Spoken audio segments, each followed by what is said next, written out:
तब्बल 4 वर्षानंतर आज ठाणे महानगरपालिकाची सर्वसाधारण सभा पार पडली आणि महापालिकेच्या राजकारणात नव्या अध्यायाची सुरुवात झाली. या बैठकीस आयुक्त सौरभ राव, महापौर शर्मिला पिपोलकर तसेच उपमहापौर कृष्णा पाटील उपस्थित होते. दीर्घ प्रतीक्षेनंतर झालेल्या या महासभेकडे संपूर्ण ठाणेकरांचं लक्ष लागले होते.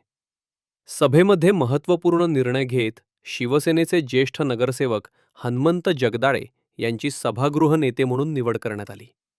तर राष्ट्रवादी काँग्रेस पक्ष, शरद पवार गटचे शानू पठाण यांची विरोधी पक्षनेतेपदी निवड करण्यात आली. महासभेची औपचारिक सुरुवात करत नवनिर्वाचित 131 नगरसेवकांची ओळख परेड घेण्यात आली.